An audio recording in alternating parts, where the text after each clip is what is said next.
Unit 1. Dictation Test. A. Everything seemed to go wrong from the start. Her alarm clock didn't wake her up on time in the morning. She didn't even eat breakfast before she hurried out to her car. But the car keys were missing. She searched all over the house and turned everything upside down.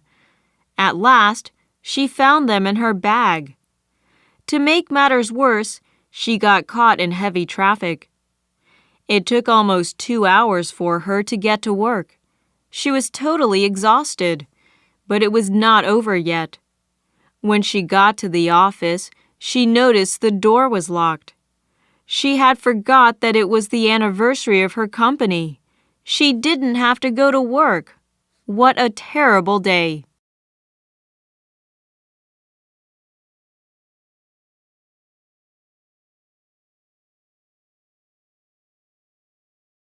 B. He is a little guy from Korea.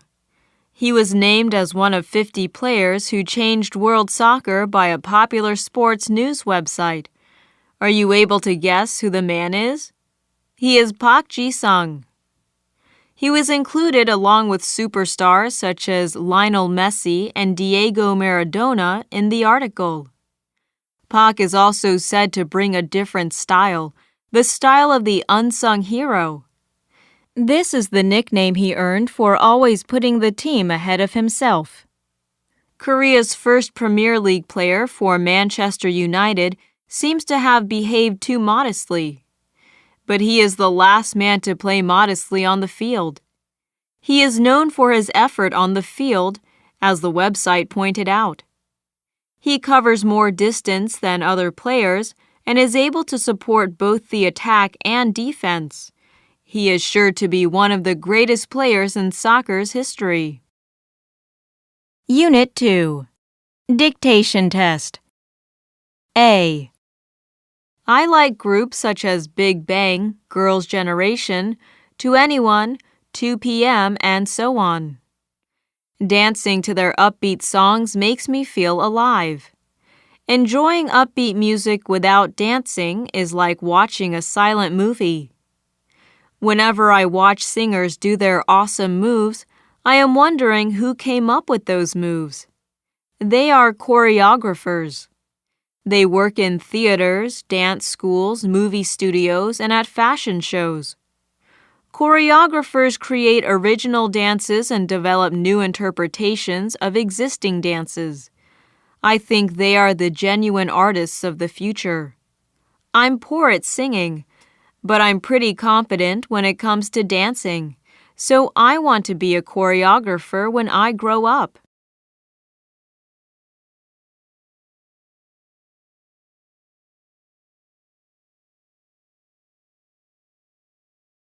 B.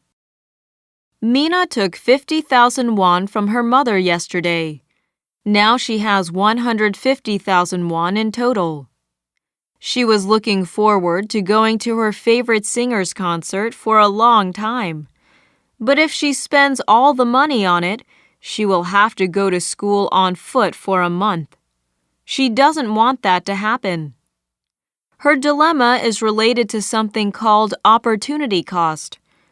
In general, we divide the things we spend money on into two kinds, needs and wants. Needs are what people must have in order to live. Wants are what people desire to have but do not need in order to live. Needs are more important than wants, so people spend money on them first.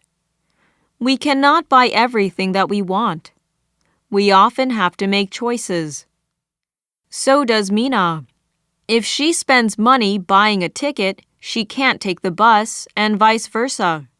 She needs to consider the opportunity cost first, not what she wants. Unit 3. Dictation Test. A. Studies show that 2/3 of new businesses fail within 10 years. Yet there are amazing stories of entrepreneurs who have come back from bankruptcy or worse and made millions of dollars. All the successful company founders share one trait. These entrepreneurs all faced at least one crisis and came back stronger and smarter than before.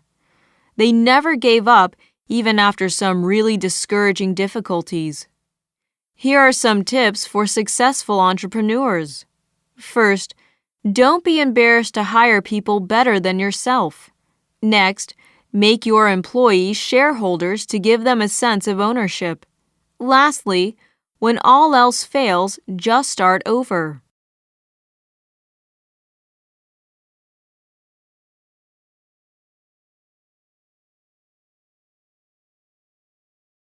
B. In 2007, Harvard named historian Drew Gilpin Faust its 28th president. She is the first woman to hold that position. At a press conference, she was asked what it was like to be the first woman president of Harvard. Not having predetermined a response, I replied I wasn't the woman president of Harvard. I was the president of Harvard, she said. But Faust soon realized that being the first woman president did matter a lot to people. Serving as a role model for young girls today, Faust herself had no one to look to when she was young. She never dreamed of a life in academia, let alone becoming president of a university. But she was interested in the history of America. She believed that if she had a better understanding of history, she could have a more significant impact on the future. So she became a professor of history. And she would eventually eliminate some gender stereotypes in her appointment as the president of Harvard. Unit 4. Dictation Test. A. Dr. Jack Kevorkian has been known as Dr. Death. In 1989, a patient who had suffered from a serious illness for a long time knew he would not get better again. When he asked for help to kill himself, Dr. Kevorkian began making a suicide machine for him. Dr. Kevorkian himself believed that we had a right to die with dignity and spent his life working for this belief. He helped more than 130 patients commit suicide between 1990 and 2000.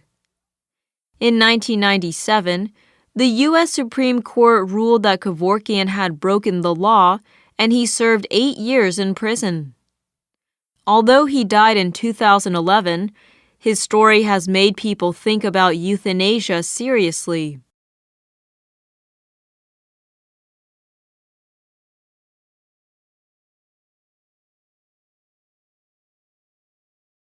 B. When we think about the Inca civilization, it is hard not to talk about llamas. A llama is a camel-like animal from South America. It has been used to carry goods and provide meat and wool. Now, there is one more important role that llamas played in the Inca civilization. It's their dung. The Inca civilization bloomed in the Andes from the 15th century to the 16th century. The Altiplano Plateau in the Andes is the world's second highest plateau next to the Tibetan Plateau.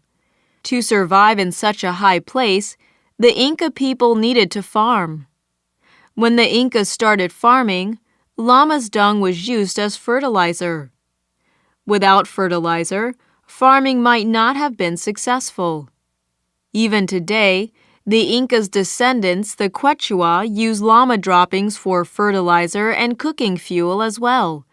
Therefore, one can say that llama's dung made the lives in the Andes possible. Unit 5. Dictation Test. A. Fuel-efficient cars are becoming increasingly attractive to car consumers. So it's no surprise that the number of car shoppers who are looking at hybrids is increasing. They consider buying a range of high-tech cars that get great gas mileage and cut polluting emissions. Hybrids save gas and money. Hybrids get terrific gas mileage, which is made possible by using cutting-edge technologies and designs. Actually, A newly produced hybrid has about twice the mileage that you can expect from a standard mid-size car. Hybrids are easy on the environment as well. Hybrid technologies reduce greenhouse gases which are emitted by the fossil fuel used by cars. So, choosing to drive a hybrid helps decrease global warming and cuts air pollution.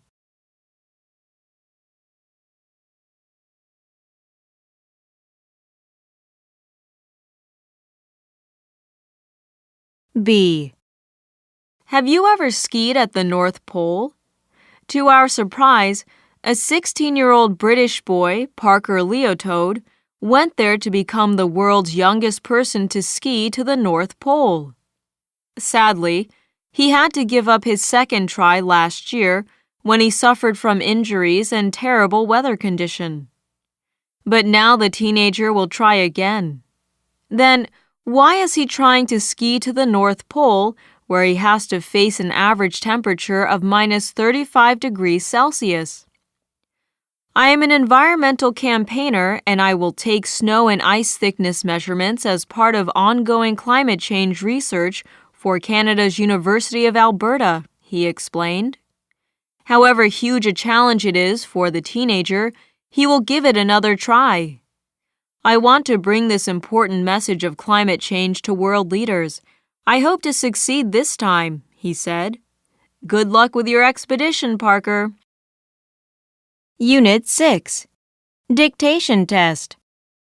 A. Whenever we hear about a NASA mission, astronauts and spaceships are the images that come to mind. Imagining astronauts walking underwater would be very strange.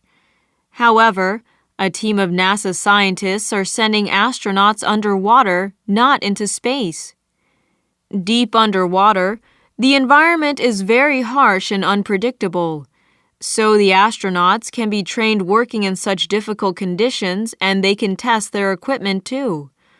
Of course, all of this does not really guarantee the safety of the astronauts, but it is the best NASA can do to get their people ready for the hardships they will experience in space.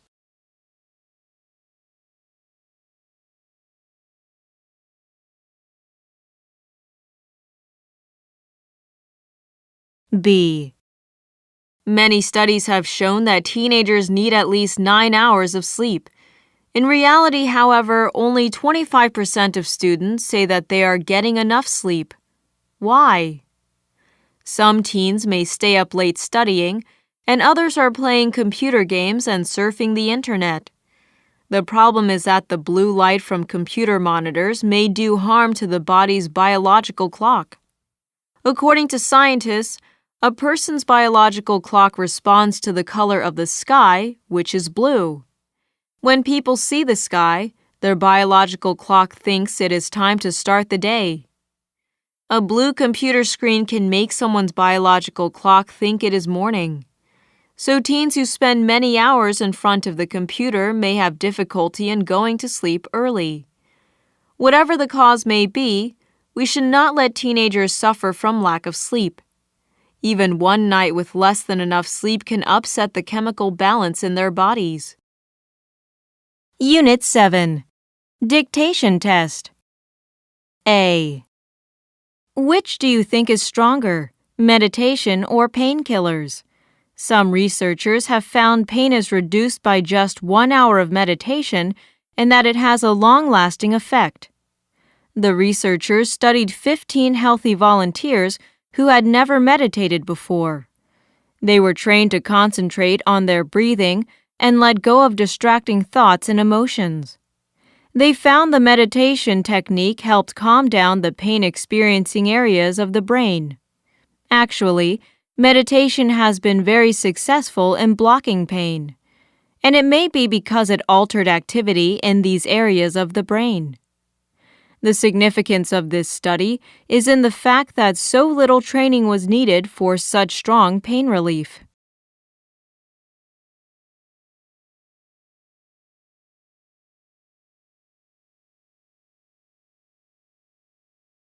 B. The ozone layer is very important for us. This is because the layer of gases protects the Earth from ultraviolet rays, which can cause sunburn, cataracts, and skin cancer. Due to human activities, however, the ozone layer has been decreasing gradually since 1980. The layer is being destroyed by chemicals used in making refrigerators, air conditioners, fire extinguishers, and even hairspray. In 1987, a hole developed over the Antarctic. Since then, many countries have been trying to reduce the use of these harmful chemicals. Yet, the chemicals stay in the atmosphere for decades, and the ozone has continued thinning. UN World Weather experts said that the ozone layer over the Arctic is thinner than it has ever been. This means that more harmful UV rays are getting through in areas of Scandinavia, Greenland, and Siberia. The weather experts hope the ozone layer will be recovered to pre-1980 levels by 2030 to 2040. Unit 8. Dictation Test. A. Similes and metaphors are the most popular figures of writing and speech. Both are ways of comparing things, but there is an obvious difference between them. Similes take a direct way, while metaphors take an indirect one. Similes often use as or like. For instance, "Love is like a rose" is an example of a simile. "He roared like a lion" and "she was as meek as a lamb" are also examples of similes. Metaphors, however, are not as obvious as similes. Metaphors compare two different things that seem to have nothing in common. They don't use like or as. "She is the apple of my eye" and "you are my sunshine" are examples of metaphors.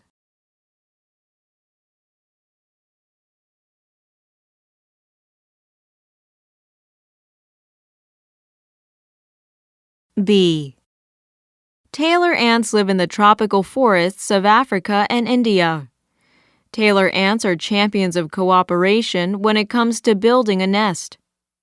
Even baby tailor ants help out. The nest starts very simply. A group of worker ants find a leaf that is soft and easy to bend. Several ants line up. Each holds an edge of the leaf with its mouth and feet. Slowly, the ants pull the edges together. More and more workers join in.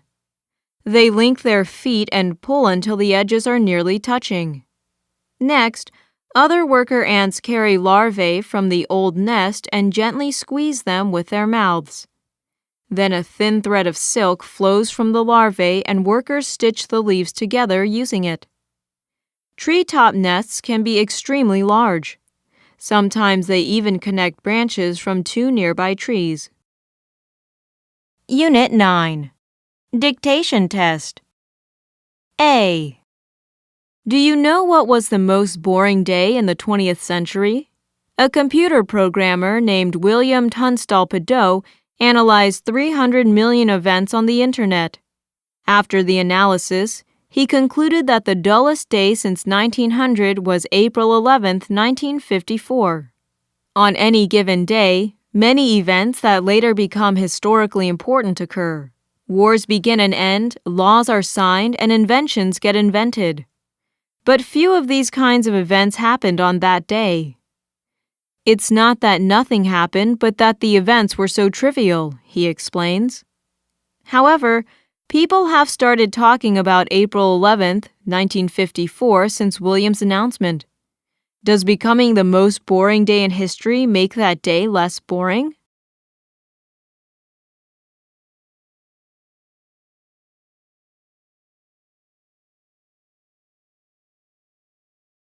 B.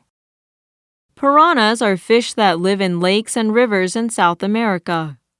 They are well known for their strong jaw and sharp teeth. The name piranha means fish with teeth in an Amazonian language. Piranhas eat beef, chicken, and smaller fish. Piranhas often attack cows and sheep, leaving only their bones behind. Sometimes they even attack swimmers too. Many people are afraid that piranhas may attack and kill them as soon as they get into the water. Then, do piranhas have nothing to fear? No, they have something to fear: humans. People who live near the Amazon eat piranhas, and they say piranhas are very delicious. Piranhas are boiled or fried most of the time, and often served with rice. The people of Brazil believe eating piranhas makes them stronger. In fact, more people eat piranhas than piranhas eat people. In addition, piranha teeth are often used to make tools and weapons. Unit 10. Dictation Test. A. Penguins, which cannot be found near the North Pole, are short and flightless birds. They look as if they were attending a formal dinner dressed in a tuxedo. Their food, such as fish and squid, is located underwater, so they have adapted to the sea with their short wings. They are excellent swimmers, and this is where they use their wings. These birds use them to propel themselves through the water. Also, they take short flights, like hens, out of the water to come onto land. Penguins have short legs as well as short wings. So, they slide on the ice on their bellies when they want to move fast.